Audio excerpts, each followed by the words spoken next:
Greetings, comrades, and welcome to the Rad Gaming Podcast.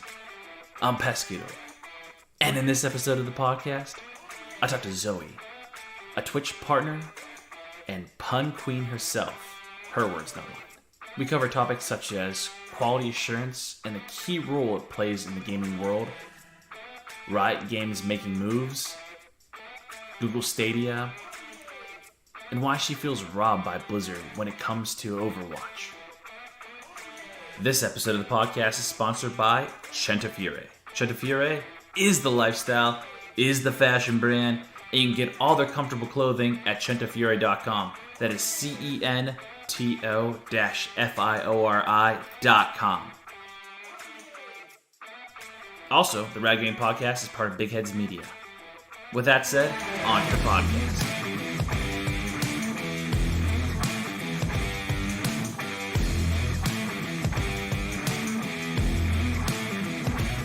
Have you ever played League of Legends? Have I ever played League of Legends? Yes. No. No, you've never played League of Legends. It's like one of the top, what is it? Most popular stream? It's like the most popular stream and it's like the top MOBA game. Yes. Of all time, basically. And I know a bunch of the characters, especially the one named after moi. But yeah, no, I'm not a big MOBA gamer. I don't know. I don't like the game style. Not that it's like bad or anything. I have nothing against it. It's not my kind of thing. There's too much on the screen for me to my eyes just go everywhere and I don't know what I'm doing and I lose my place. No, I can't play MOBAs. It's horrifying because I'll be honest, when I first started playing, I had no idea what I was doing, and people were just yelling at me. They're like, "Why are you doing what you're doing? Stop, please." I don't know if you know the concept of jungling. Did you ever hear that term before? I don't think so. So there's a character in League of Legends that goes around and kills these creatures to get buffs, to kill a bigger creature to get your team a buff. To help them, destroy the other team. And there was a person in the, he was jungling a creature, and they told me to go help him out. So I went to go help him out, and apparently, I didn't know this, but if you attack a creature alongside of them, you have to make sure they get the last hit, because if you get the last hit, you get the buff, not the person that's supposed to get the buff. So I'm not gonna lie, I just destroyed it, and everyone's like, I'm like, yeah, I did my job, and they're like, what the heck did you do that for? I'm like, well, what? I helped him out. I killed the creature, Yeah, Yikes. but we ended up losing that, and I learned eventually. But the whole point of this was to tell you that Riot Games is actually going and they're making it mobile. They're bringing it to mobile and console, because right now it's just for PC. Interesting, because on mobile, I feel like they'd have to change how you play the game a little bit. Yes. Because to have everything on a tiny screen like that would be even worse. Yeah. So they have to be making some changes on how they do UI for that. But I think it's super interesting. I was actually just talking about this the other day. Their hiring process is very interesting For Riot Games? Because if you apply to be on the dev team in any position, you have to give them your username, your account username, so that they can look at how many. Yeah. So, but not even to see if you've played their game, to see how many hours you've logged, what level you are. Well, that makes sense, I guess. They deep dive into it. I mean, it's good that you know their titles, but they're pretty hardcore with they want die-hard players. It's not even just I'm familiar with your work. It's die-hard, you've logged 300 hours. And you're right, because I actually do remember someone did tell me, maybe it was you that told me that, not too long ago. But someone told me a week ago or 2 weeks ago or something. I do remember hearing something about that. But also, I'm happy you brought up hiring process, because they're growing, Riot Games, and the reason being is they're working on a new project. Did you hear about Project A? No. So Project A is their new first-person shooter. Hmm. It looks just like a Counter-Strike kind of game, but they put Interesting. like special abilities. So it's kind of like I don't know. You're gonna hate this, and we'll talk about it, I guess, in a little bit. But Overwatch, it's kind of like an Overwatch meets Counter-Strike.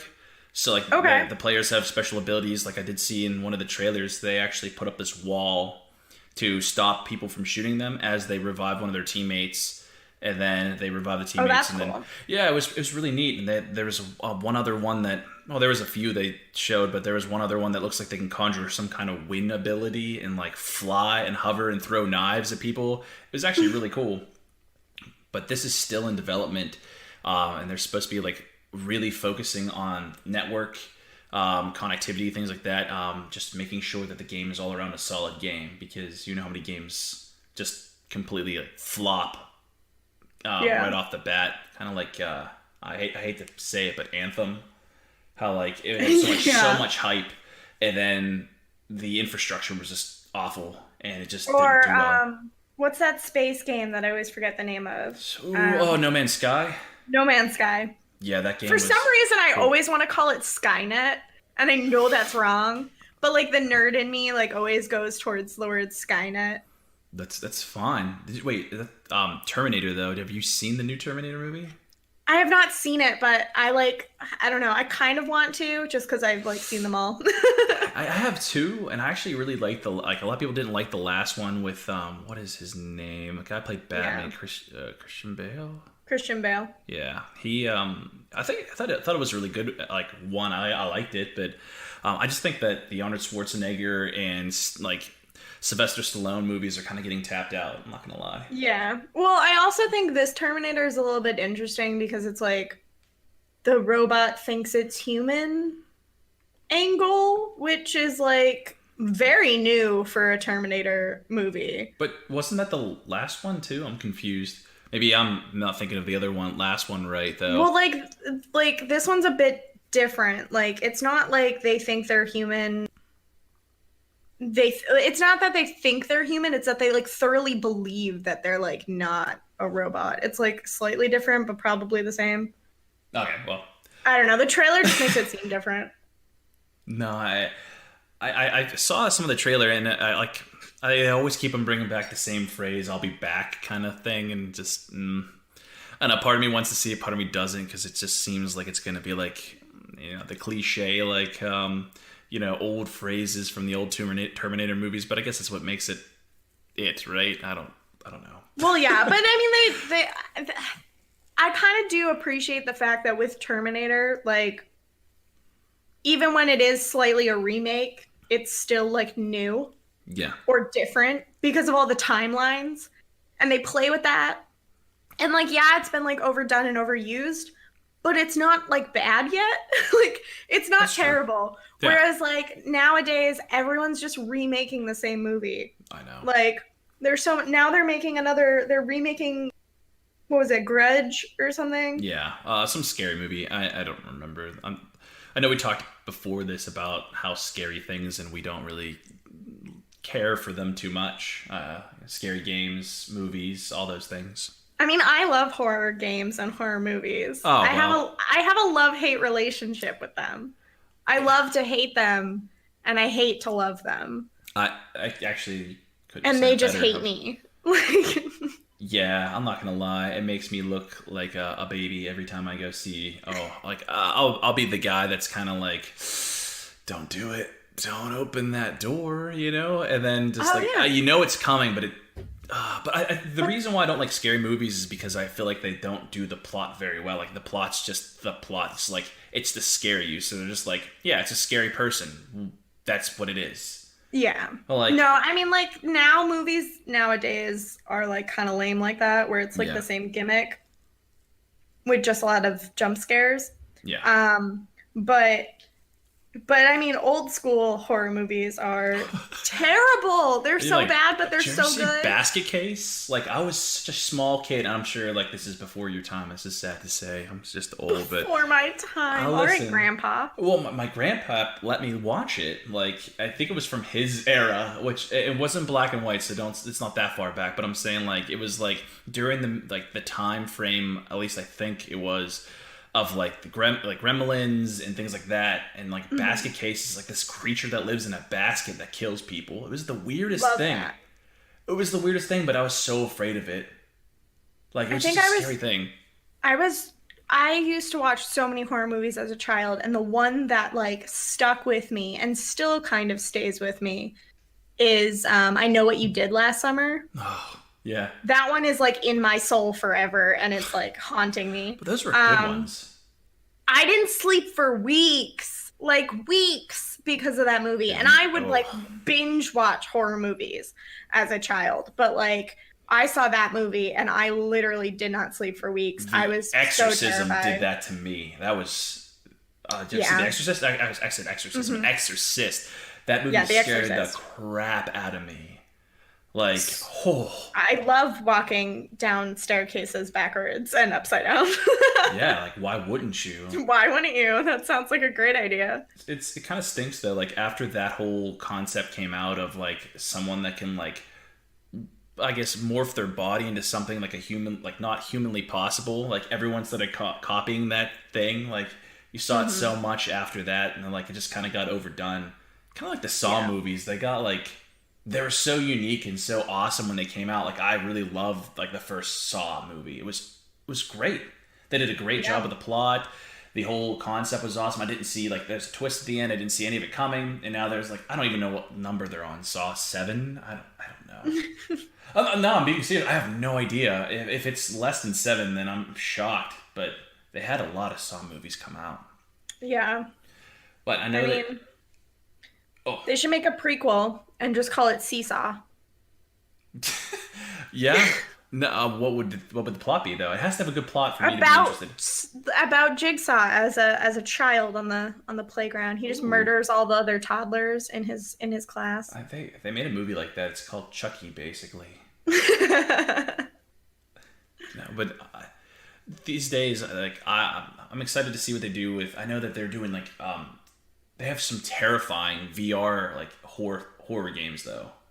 Have you seen Oh, some of them? yeah. They freak me out.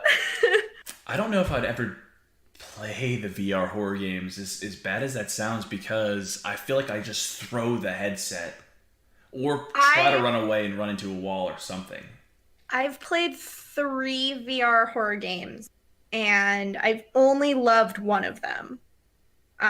So I played this weird indie game. I forget the name of it, and I feel really bad about it, but honestly, I don't because then they can't come after me for trashing their game. Um, I played this like weird indie horror game, and it was I hate even calling it an indie game. It was more like a student project.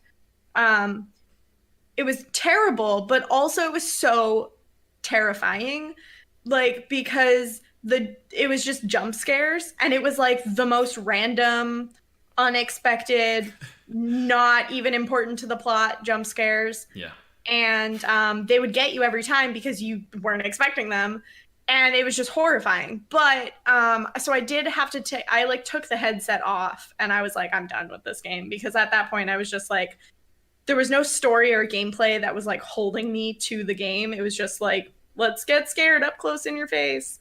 Yeah, that's the kind Um, of things I don't like though. Even like yeah. movies. Like I But liked A then, Quiet Place though. That movie was good because oh it had a good yeah. plot. But other Yeah, but that's movies not really a scary game or a scary movie. no, but like the concept was supposed to like it's like in the horror genre is what I was trying to I guess get Yeah. at. Because it was Yeah, just that's true. good. It was just a good. I'd like watch it again, and it was like there was some jump scares in there, but like it was like it wasn't Yeah, it like was good. to the plot. Yeah, go ahead. No, yeah, it was a good movie. I see I don't know why in my brain I don't see that as a horror movie, but you're right, it does have jump scares in it. So I can see why you would classify it as scary. Maybe it's more of a thriller than it is horror. I don't know. I don't know what Yeah. separates it. Yeah. Maybe. But yeah, no, there's the and then there's the one VR horror game that I've played that I absolutely love that I talk about all the time is The Inpatient, which that came out a few years ago. It is the prequel to Until Dawn, which everybody knows Until Dawn. And I'm like so shocked that nobody knows what The Inpatient is. And every time I bring it up, no one knows what I'm talking about. And it like breaks my heart because like it was a PSVR exclusive. So it kind of flew under the radar because PSVR was like just kind of taking like or just starting to like gain an audience. It was fairly new. Yeah. And Supermassive had already come out with Rush of Blood, which was their carnival VR horror game that was like you're sitting in a cart and you're on a track and there's a bunch of jump scares and things to shoot at. And everyone thought that that was their VR game. But the thing is that that was their experiment to learn how to develop for VR so that they could finish and complete The Inpatient. And The Inpatient is the prequel to Until Dawn. So if you've played Until Dawn, you know that there's an asylum in the game. Yeah. So, and like a bunch of people, you know, like it's all abandoned now and like people died there and like you don't know what happens and you kind of piece together what happened through all the things that you find in the game. Yeah. Well, The Inpatient takes place in that asylum back in 19 whatever. So it's before everything transpired is what you're saying? Yes. Ooh. Yeah, it's before the friends in the cabin and all of that stuff. And it's super spooky. And I demoed it at E3 in, 2017? Yeah. I demoed it at E3. And then it came out January of 2018. And it's like a 2-hour it's like 2 to 2.5 hours of a solid prequel. And it's same thing as Until Dawn. Like your choices matter. You have like relationships, you have things to find in the game, but it's in VR and it's a horror game and there's like scary crap. And I don't know, it got some bad reviews because people were saying that like, why was it in VR? It didn't need to be in VR, but it's like, why not though? Why not? Like it's a horror game. Like why not put it in VR? It's terrifying in VR. Like, I don't know. I mean, like just because they can put it in VR, I mean, I think that that's kind of where gaming is, at least I think, is going to be going in the future. I mean, it's very immersive. It is, but I mean, I've played quite a few VR games, and some of them, like, really, they still have a way to go, just because I kind of get disoriented while playing them. So, I mean, but, I really want to play this game now. I know that I don't have a VR headset, but my friend does. Max, he has the VR headset, and I have to force him to get that game now. It sounds awesome. Yeah. It's honestly so good. And I do recommend exploring. I'm not going to say any spoilers since you want to play it. But a lot of the bad reviews were due to people who kind of just like rush through the game. Yeah. And I think that's just because you get scared. So you go through rooms quickly. You don't look around. You don't test things out. You don't try to go other places. You just kind of like follow along in the game. Yeah. And that does tend to like make the game go by faster. But there is some extra exploring and kind of like breaking away from the linear path that you need to do in order to get a little bit more out of the game. So that's all I'm going to say for spoiler's sake. But yeah, definitely explore. No, I'm gonna have to pick that up. It sounds really fun, and unfortunately, we're kind of getting out of the Halloween season just because it's coming to a close. But I still count November as a time to like play scary games. I really enjoy scary games. Like I like Dead by Daylight. It's a really fun game for me to play, and I'm not very good at it, but I still enjoy playing. And I know you enjoy the skill checks in it. I'm not very good at them. I'm pretty terrible. I'm terrible at them. I don't know how I was accomplishing skill checks. I mean, recently, I've never been able to do that. I think I just had like a stroke of luck. Now we're on the topic of November, I guess, in scary games. I know that we talked about this before the podcast, but The Last of Us 2 got pushed back. Part 2 got pushed back, which I'm extremely sad. It's supposed to come out sometime in, I think, February? May? Is it May? Well, sometime in spring. It was February. It was February 22nd. And now it's not coming out until like end of May, and I'm like sad. I'm very upset. Yeah, I'm not. I mean, I understand that it's going to be a better game, and it's a sad. It was so close, and I was just I was like, yeah, you know what? I'm gonna play The Last of Us again the whole way through just to get myself re-immersed in the entire world and with the characters and everything like that. But then that happened, and my dreams got dashed really quickly. I know, and I was hoping that I might have some like flex days from work, and I was just gonna use those in February to just like sit and play the game for hours on end. But like now I have to wait till May. And I also got that really sad email from Amazon telling me that my collector's edition is being postponed, and I'm like, no. Yeah, I'm not gonna. I'm buying the collector's edition. I was waiting closer to time because honestly, I don't know why I felt like it was gonna get pushed back. But unfortunately my thoughts actually came true, so maybe I shouldn't think about it anymore, but your fault. It is my fault. But what stinks is the fact that I was so excited that like everything was kind of spaced out nicely to the fact that I could, play The Last of Us Part 2 and maybe Death Stranding, and also I know that in spring, I can't remember the day off the top of my head because there's so many releases out in spring now, but Cyberpunk 2077, I think it's April? Cyberpunk 2077 is not coming March? out, or it's coming, no, it's also coming out in May. That's why everyone was talking about The Last of Us, because it's coming out around the same time. So now everyone's like, well, what do I do? What do I play? Yeah, I know. That's what I'm saying. I'm really confused right now. I'm like, should I hold off on one of them? Like, I have to do.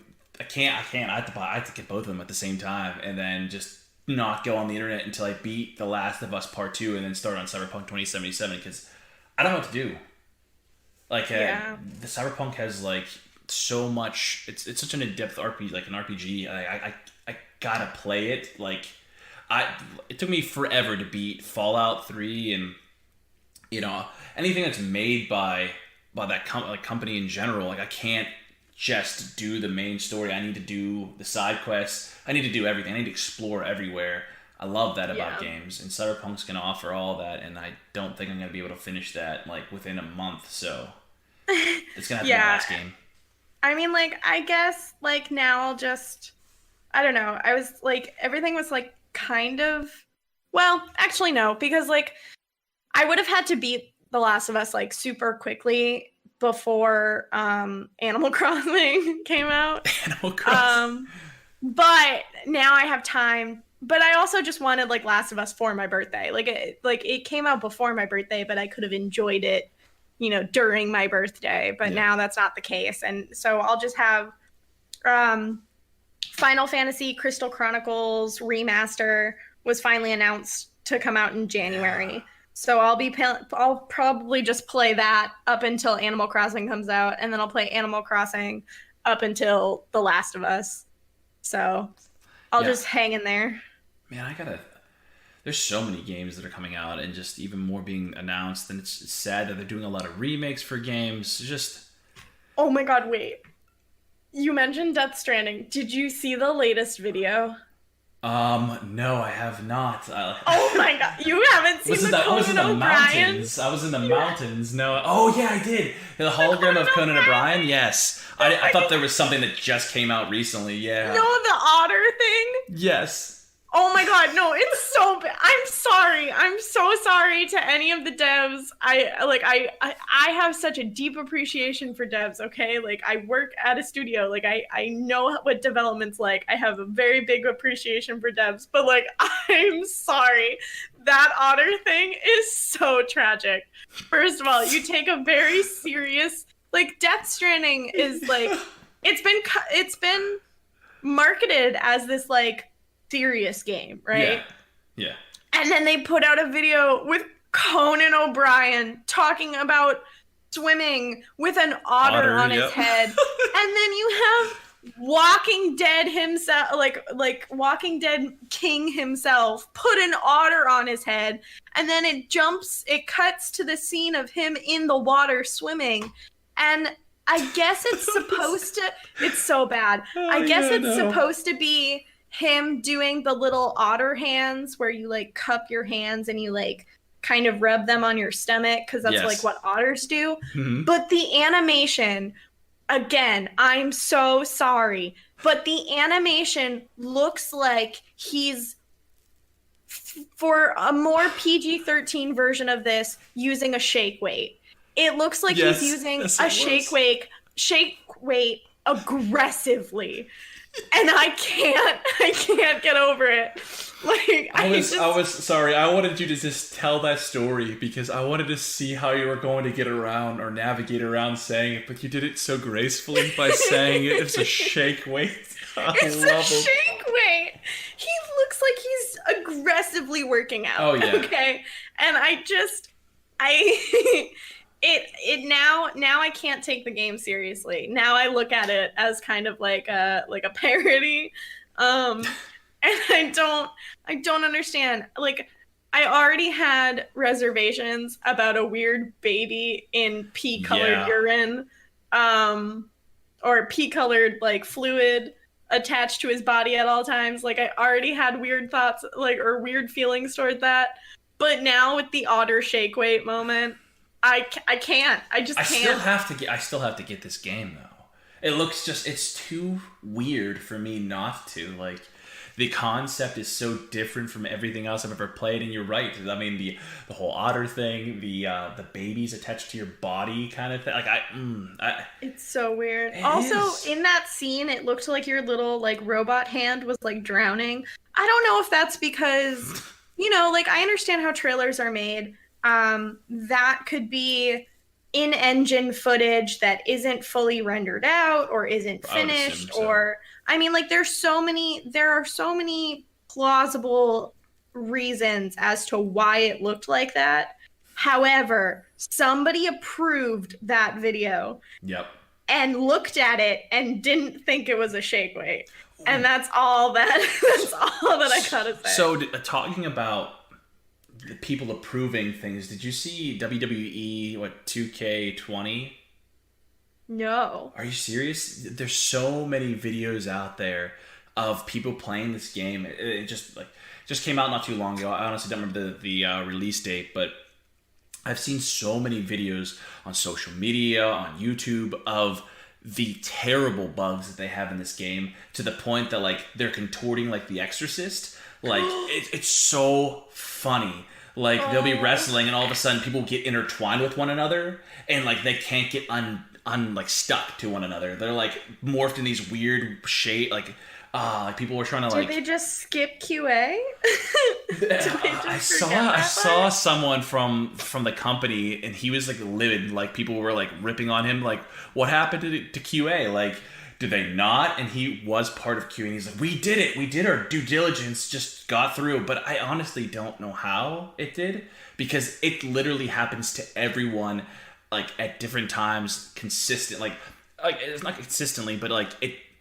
Like, they'll run into it eventually, is what I'm saying. If someone played the game for more than 10 minutes, they would definitely run into this, because it's such a commonly occurring thing throughout the game. Like, if you're customizing a character, like, their faces glitch out, and they look like, I don't know, like a Cronenberg from Rick and Morty.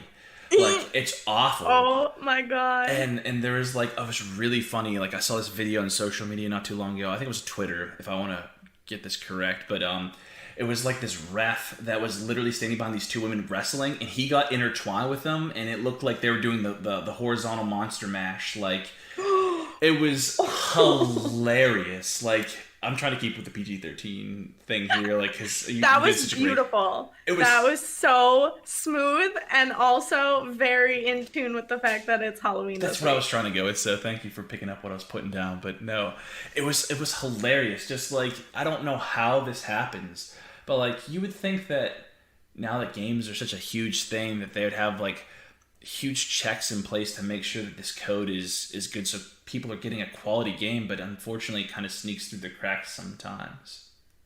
Yeah. I mean, Some bugs can be forgiving. Some of bugs do course. happen.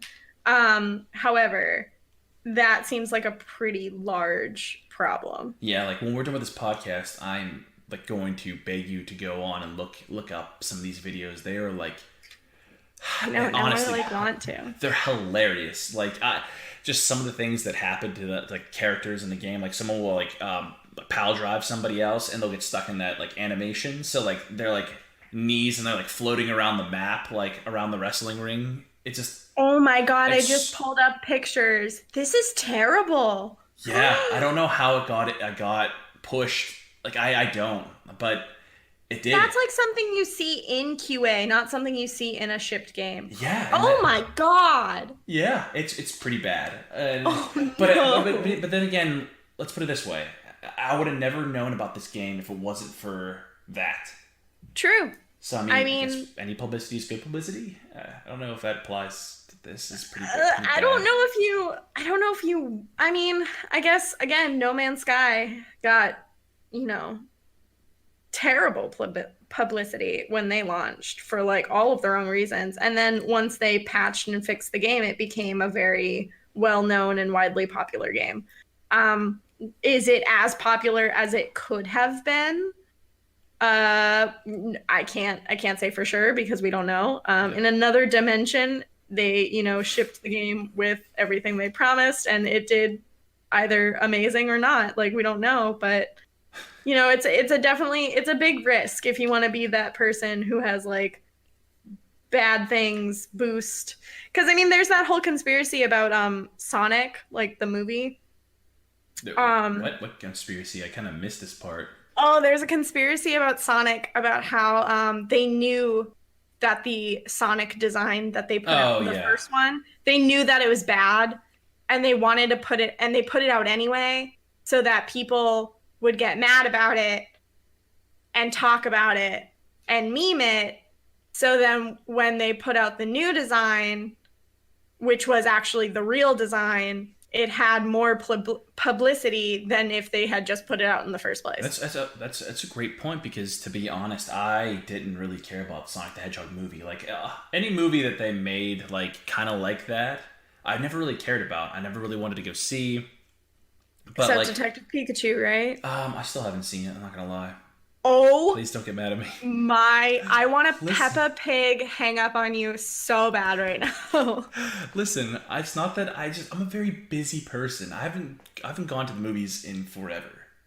It's Pikachu. I think it's in Redbox right now, actually. So maybe I'll have to take a look at that. I don't know. Well, I'll watch it. We'll figure something out. I'll watch it, but.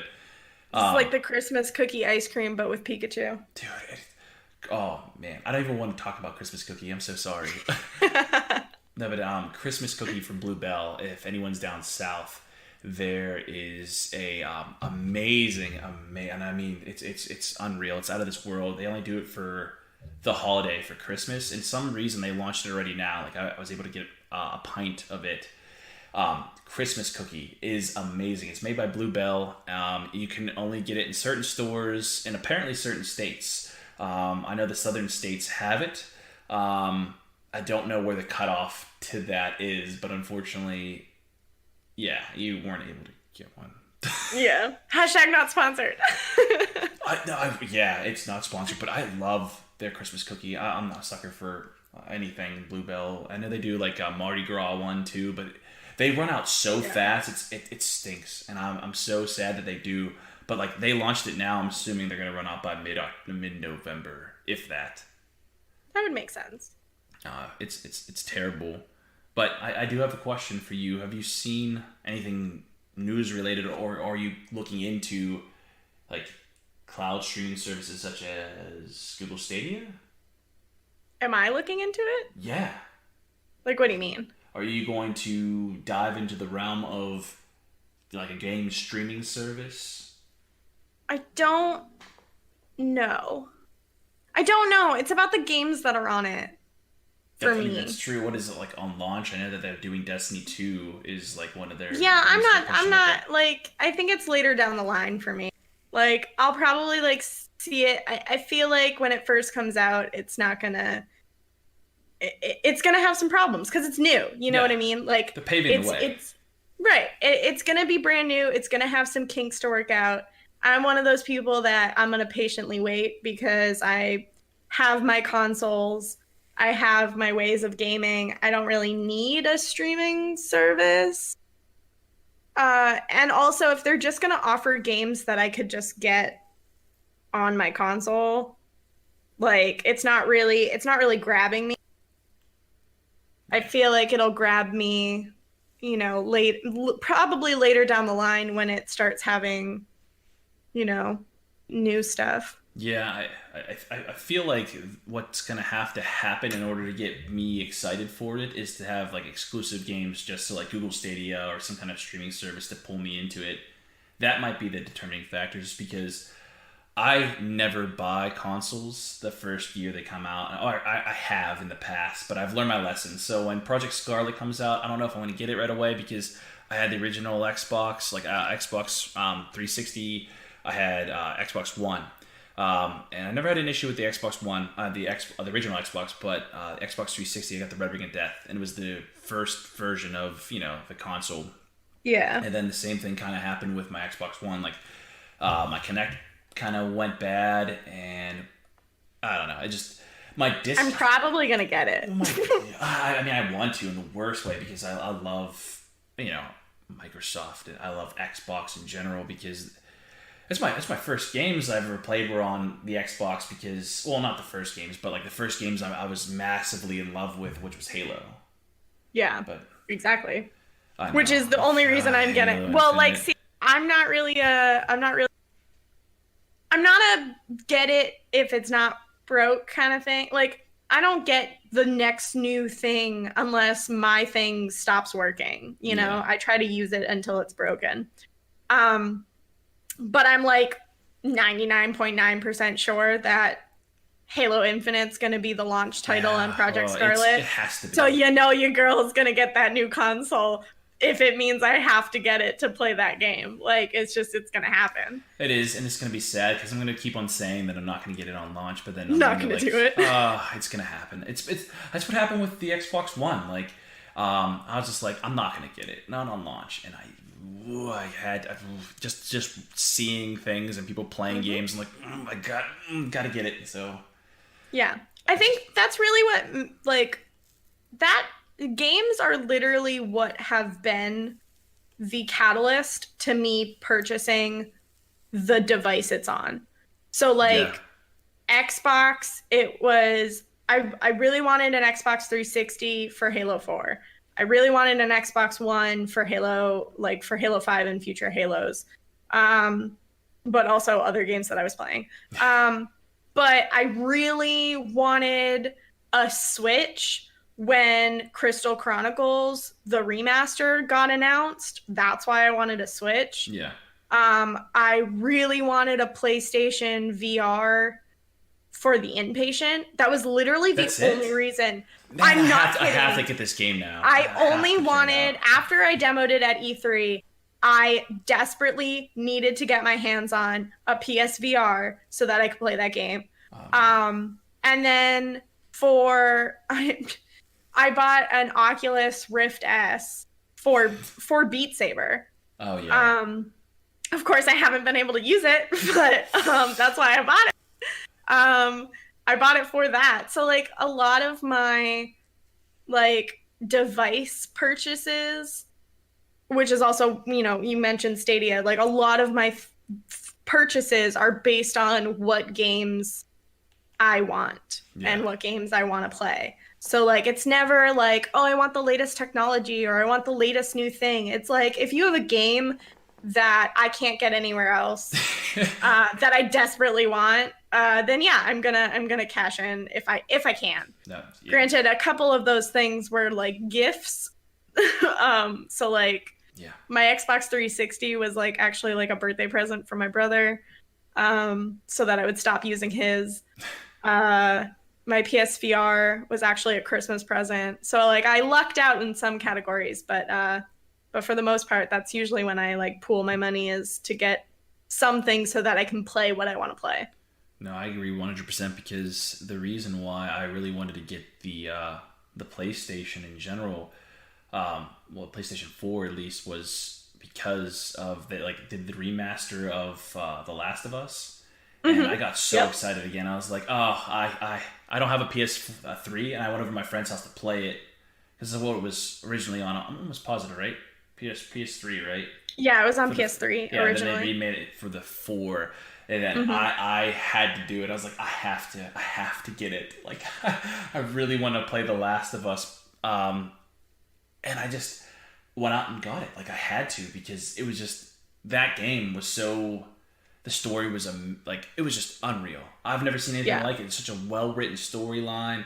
It was so good. I'm not even gonna lie. I may or may not have teared up in the intro scene for The Last of Us. It was just that well written. Like, it was just great. I felt like it was an actual person. And then I was really hooked on that game ever since. And same with Halo. Halo kind of pulled me into the whole realm of Xbox. Like, I never even wanted to get an Xbox. I was a PC player, and just everything, man. I just can't get over that. You got me tilted before the podcast. Yeah. You got me real tilted because we were talking about Overwatch leaks, which can't confirm or deny what's happening in that. But just the topic of Overwatch gets me so tilted. You don't like Overwatch? I don't. Well, I mean, I do and I don't. I feel like I'm gonna get a lot of hate for this because people are diehard Overwatch fans. Even if you aren't an Overwatch fan, you're a diehard Overwatch fan, which at the game itself, if you just take the game away from the word Overwatch, right? Which sounds ridiculous, I know. But if you just take the game away from that and you just give me the game, I think it's great. I think it's a great, sit down, bang out a few rounds, online multiplayer, have fun, do the thing game. I think all of the mechanics are really interesting. I mean, it's not a lot of new stuff. Some of it's new. Sometimes they get really creative with their gameplay. I think the artwork is beautiful. Oh yeah, absolutely. Top tier animation, level rendering, beautiful. Their characters are really unique and interesting. Yeah. And also diverse. Yay. Backstories and all. Well, but I know. I see what you would say. Diverse cast of characters for sure, which I love that. I love, strong female characters. I love, a diverse, not every character is some white dude. Love that. Appreciate that. When you take a step out of that, I have PTSD from Overwatch because, and it's like a bitterness that I, for some reason, cannot let go of. And that is when the Overwatch trailer first came out, to tell us about the game. The game hadn't even come out yet. It advertised this game in a way that made you think it was heavily story-based and that there was going to be this crazy cool campaign.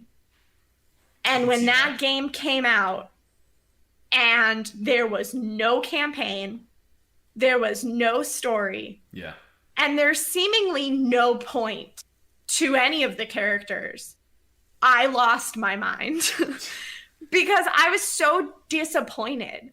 It was gonna be the first time that a beautifully well-made, gorgeous looking game had this crazy diverse cast, these really cool characters, and it was going to be this cool, I really thought it was going to be this really cool single player story game, and it came out and it's an online multiplayer and none of the characters matter. And I mean, when I say none of the characters matter, I mean, they established heroes and villains in their trailer, and you can play on the same team. Heroes and villains can be on the same team, okay? Because it doesn't matter. Because it's just a character that you choose. And that bothers me to my core. And you talk to Overwatch fans and they're like, Oh my God, it totally matters though, because if you're a hero on a team with a villain, sometimes they'll say rude stuff to you. And I'm like, that's not any better. I'm like, that doesn't make me feel better. I'm like, wait a minute. So, like, they're on the same team, but they just trash talk each other? That's your argument? Like, that's terrible. That is a terrible argument. And then they started coming out with, like, backstories for all the characters in these really beautiful animations. Yeah, they were. And they're gorgeous shorts, but they mean nothing to me if they have no in-game value. Because at the end of the day, it's a game. Does it really matter? Is basically what you're saying. Does it really matter if they do come up with these shorts? Well, like, that's what, like, do those backstories hold weight? Do those backstories have meaning? Do they matter in terms of the game? No, they matter in terms of the world of Overwatch. Yeah. But I can't experience the world of Overwatch in Overwatch. I can only experience the online multiplayer. And so all of the backstory and character development that you're trying to give me in an animated short means nothing to me if I can't then open the game and experience that for myself. Because the difference between video games and movies is one is interactive and one is not. And so if you're only giving me that bonding effect in a movie, but I can't go interact with that because all I'm hearing is the same 10 catchphrases. Like, they changed. It's not just 10. Jeez. It's not just 10. It just bothers me to my core. And so, like, whenever someone tries to, like, have a conversation about Overwatch with me, like, I just get so upset because I just feel robbed.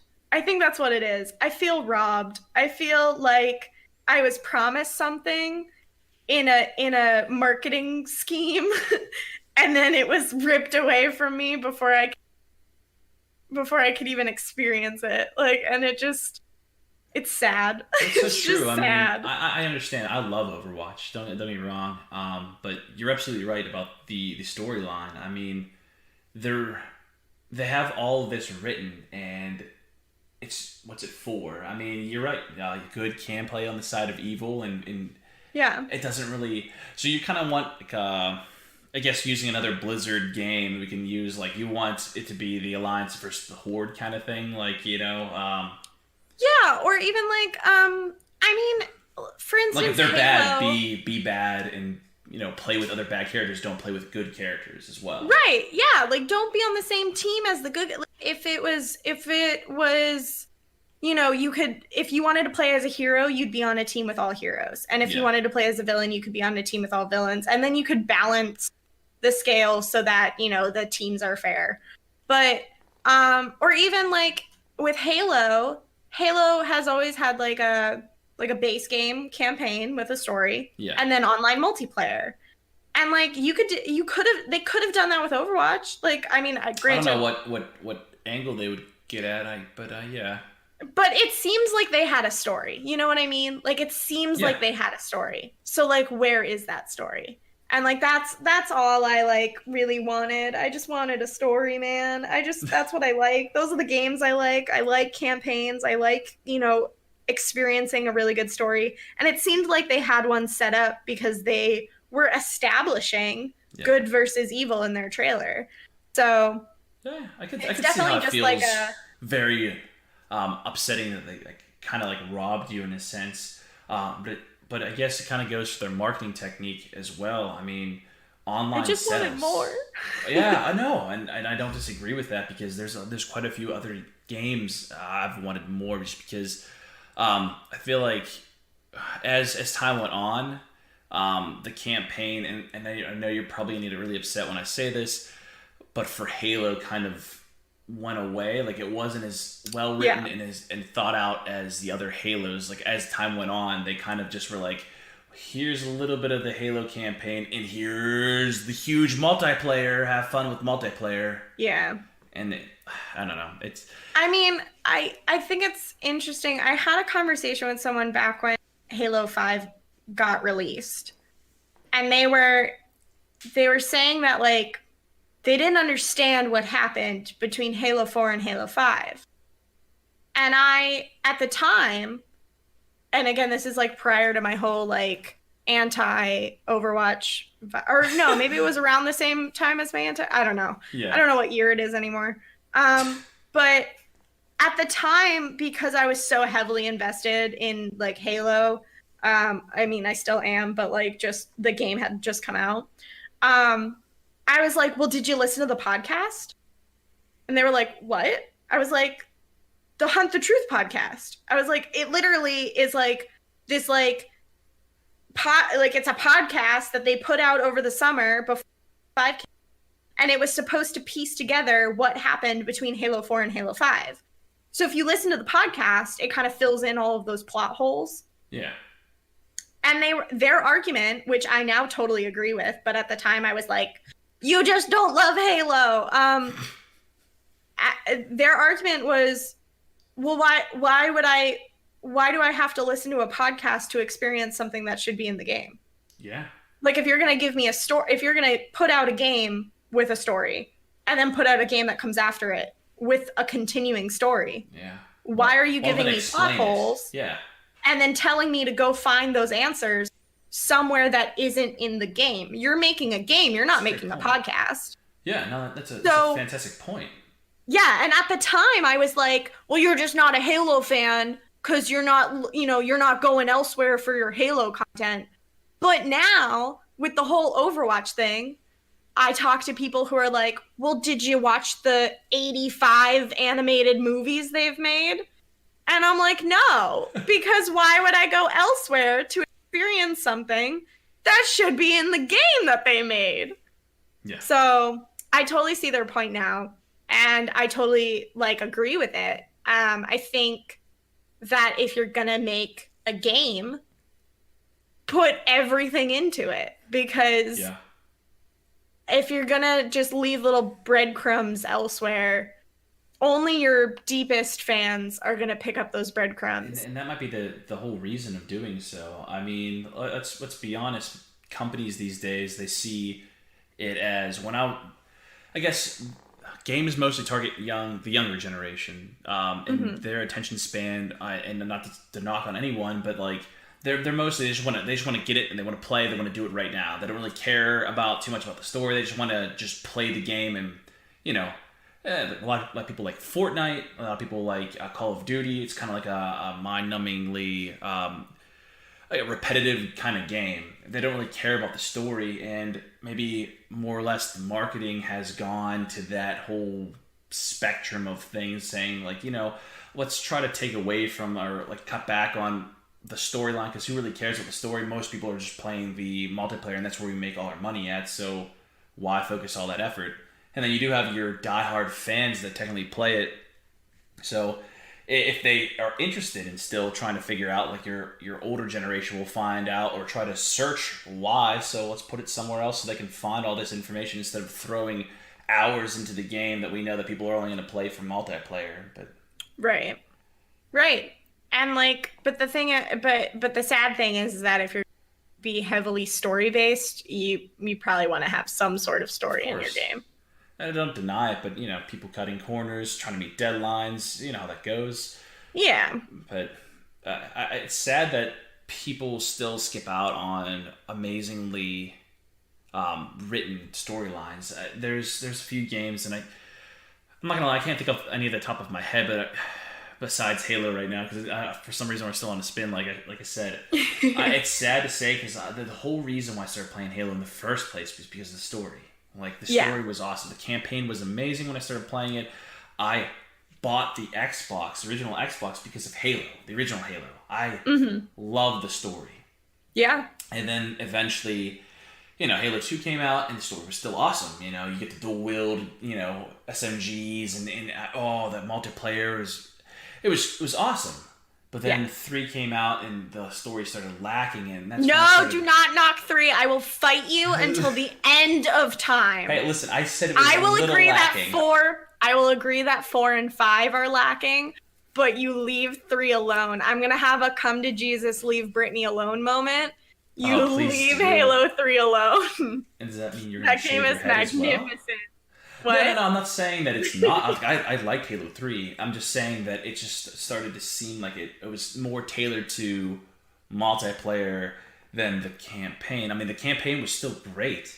Don't get me wrong. It did have a heavier multiplayer, especially because it made campaign multiplayer a lot easier by having the Arbiter as a character. Yeah, it did.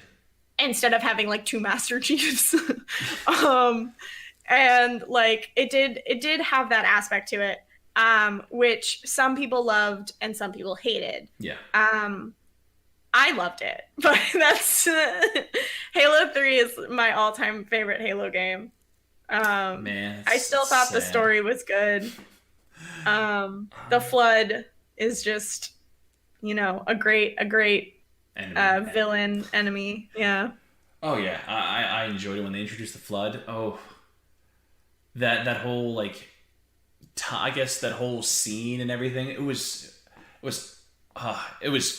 I had chills from that. I'm like, oh man, this is gonna be so much fun. And I just remembered playing on a legendary. And what are those things that like leech onto you from the Flood? What are they called? I don't even know their specific name. I can't remember the name off the top of my head. That's sad.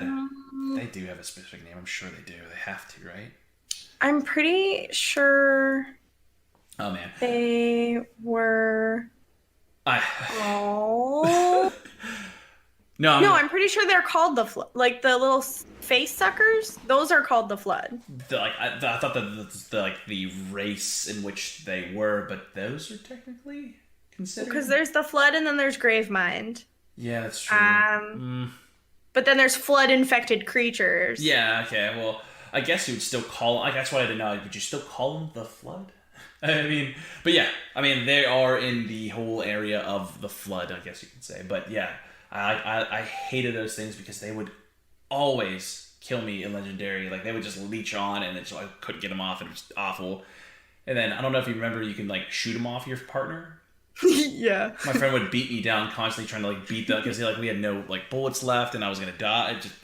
But no, like I'm saying, the campaign is what really sold me on the whole Halo game, the original Halo at least, and that's why I bought the Xbox. And yeah, it's sad to say that it seems the trend these days are not really well written stories. I mean, granted, Last of Us Part 2, hopefully Death Stranding is going to be a great game, and I'm hoping the campaign. I have very low expectations for that one. I have the exact opposite, which is sad to say, but I'm just excited to see this concept come true.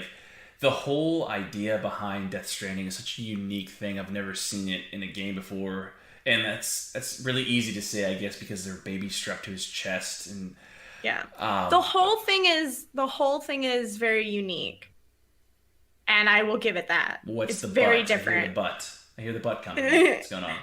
It might be a bit too weird to actually make sense. It could, and that could very well. I'm worried it's just my biggest fear is that it's just a brain dump where it's I want to make this thing and we should do this and we should do that, and then it had the too much gene, and now it's just a brain dump of every random weird, fun, crazy idea that he had that he just kind of threw into a game because why not? I am who I am and I do what I want. Yeah. And now it's just this mishmash because, again, very serious conspiracy theory level, spooky, interesting, weird. I really want to know the story behind this game. And then Conan O'Brien, Otter, Shake Weight. So I'm just saying, I have very low expectations. Hashtag Conan O'Brien, Shake Weight. Yeah. Oh, I forgot the Otter. Shake Weight. Yeah, I know. Otter, I forgot the Otter in there. Yeah. But I have very low expectations. That's not saying that I think it's going to tank. I want to be impressed. I want it. I just don't know if I'll get it. Yeah. Can you imagine being at their their pitch, the meeting that they had to pitch this idea, and be here's what we have envisioned. All right, we're gonna have this dude, and he's it's a post-apocalyptic time. I can't ever say that together. I don't know why. Post-apocalyptic. Yes, I can't say it. It's I don't know. It's something I can't say ever.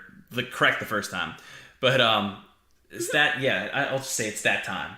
It's that kind of feel, and then he's just like running from these people in hazmat suits, and he's a baby strapped to his chest, and baby strapped to his chest, and like he can, like it's just such a weird concept. Like I just wish I was in that room when they're like coming out with these ideas. Like, dude, that's a great idea.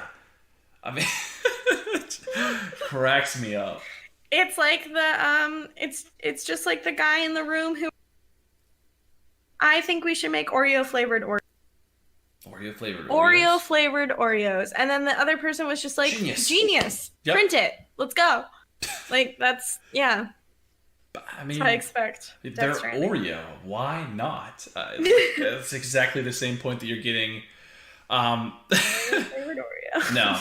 But now that games like I know I've been talking about this game forever, and I'm just so excited for this. I hope it does not flop. But Cyberpunk 2077 looks like it's going to be that game, like game of the year, like the best written story. Like I hope that it just doesn't flop. I really don't. Like this game looks like it's going to be amazing. I think you and like everybody playing it. I haven't had a well-written story-driven game in forever. I mean, obviously, like The Last of Us and The Last of Us Part 2, The Last of Us looks amazing, but I don't know.